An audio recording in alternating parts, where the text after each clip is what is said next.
Less than a month until Election Day, and as the campaigns heat up, so does our coverage. But some viewers are calling out the media for being biased. Right now at 5, we're hearing an expert's opinion. Good evening, everybody. I'm Ryan O'Donnell. I'm Lori Tucker. Thanks for joining us. With Election Day just a few weeks away, the presidential race seems to be the top story in the media, whether we're talking TV, newspapers, or, of course, social media. Oh, absolutely. Here at WATE 6 on your side, we have heard from many of you out there saying the media is biased in their coverage. But reporter Stephanie Beacon spent the day talking to viewers along with an expert to get their take on media bias. Stephanie joins us in the newsroom, continuing your Vote 2016 coverage. And Steph, what'd you find out? Lori, Ryan, when I spoke with voters, opinions were mixed, and the media relations expert tells me this probably reflects a positive sign in the media's coverage of the presidential race.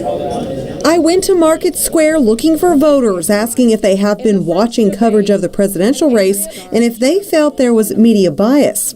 Kent Bateman is an independent with just weeks left before Election Day. He is still undecided on who he will vote for. I certainly think there is media bias. Some networks are more biased than others, and so, obviously Fox News has a very obvious right-leaning bias, whereas there's probably some other organizations like MSNBC or something like that that's going to be a little more left-leaning. Another voter, R.D. Singh, says coverage has been fair. I don't think there has been moderator bias or media bias. I just think that's Trump's position. Hillary Clinton supporter, Democrat Cynthia Chapman, tells me there has been media bias against Trump. I don't like Donald Trump, but I think they're adding on and adding on. I've seen it all along. It's getting worse and worse as the election gets near. I think they're piling on Trump. I went to Rick Laney, CEO and president of Rick Laney Marketing, for perspective. He has done consulting work in the past with local politicians. Laney says complaints against the media have been fairly equal from both parties,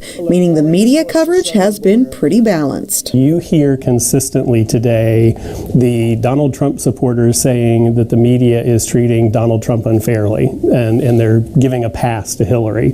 At the same exact time, you hear from the Hillary supporters that Donald Trump is on 24 hours a day, 7 days a week, getting way too much media coverage.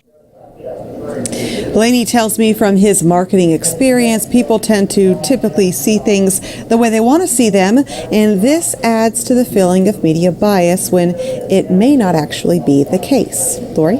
All right, Stephanie, thank you so much.